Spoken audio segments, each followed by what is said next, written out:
Hey guys, we're back with another update on the Atomic Dog 32 appreciation build.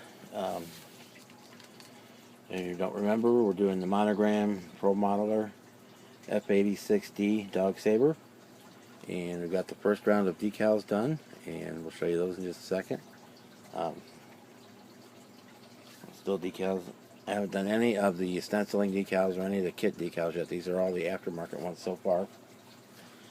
And left I still have basically the ones for the bottom of the plane,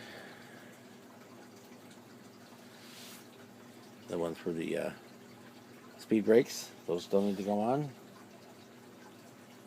The lightning bolts for the external fuel tanks, those still need to go on. And then there's some decals, blue striping, and the pilot and crew chief names that still go on the canopy. These decals are super scale decals from Super Scale International. The decals are actually printed by Microscale. These were copyrighted in 2002. So far they're going down really nice. I haven't done any setting solution on them yet when I show it to you in a second. So none of the decals are, might still have, they're still a little wrinkled here and there, and they have not sunk into any of the details yet. But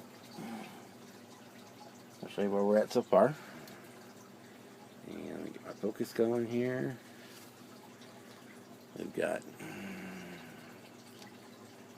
the main striping on the nose done.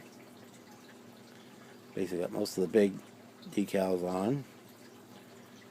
Again, there's a U.S. Air Force there. We got insignia there. We've got the red warning band, the FU377 on there. We've got the tail number, tail stripes, the bulldog on there.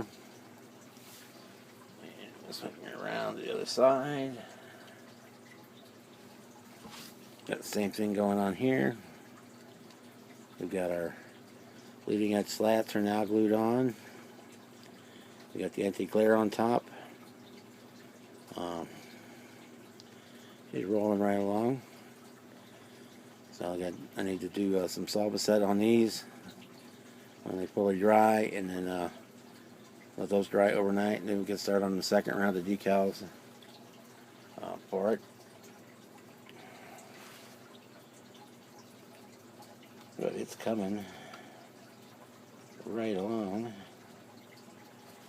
and do this without jostling too bad. Probably not. I'll be pause here just a second. Okay, we're back. I couldn't reach the other set of decals without moving the camera, so I paused so I could do that, so you wouldn't have to get jostled around too bad. So here's the kit decals, which basically the top 2/3 are not going to be used because it's all done in the other kit. In case unless I screw something up really bad, well, we'll use the wing walks, stuff like that. But then we'll be using all the stencils down here, and folks, there are a ton of them.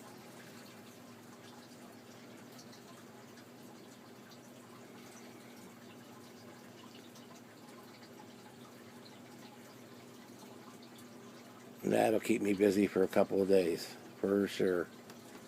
No doubt about it. There's more decal stencils than there are parts to the kit. So we'll be working on those. It goes all the way up to stencil 108, so I guess I'm assuming there's 108 stencils to go on this thing. Yeah. We'll see. Some of the small ones on that silver may not even show up, so they may not all end up on there. But we're going to try to get them all on, as many as possible. And so anyway, without waffling too much. That's where we're at. I'll refocus one more time here on our F-86D Dog Sabre. Still have to build the rocket pod for the underneath. And you can let me know in the comments if you want. I still haven't decided. It goes right here. If I should model it, retract it, or open.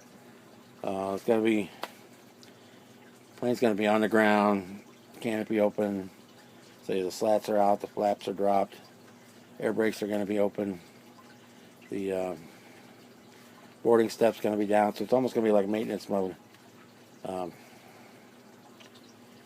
And I've seen pictures of it, of the plane both ways, with the pod retracted or was it open. So which way do you think I should go? I'm kind of leaning towards having it down, but haven't made that final decision yet. So we'll do an update again in a couple of days, probably when we get to the weekend. And for those following along, I've got the chip coat silver on the F4U Corsair all done, and I'm going to try to do the box review on the Monogram high-tech Kingfisher kit that I just got. Try to fit all that in yet on Thursday on my next day off. And yeah, I'm sorry, I'm waffling. Slides after the video. I hate when I do that. And we'll see you next time.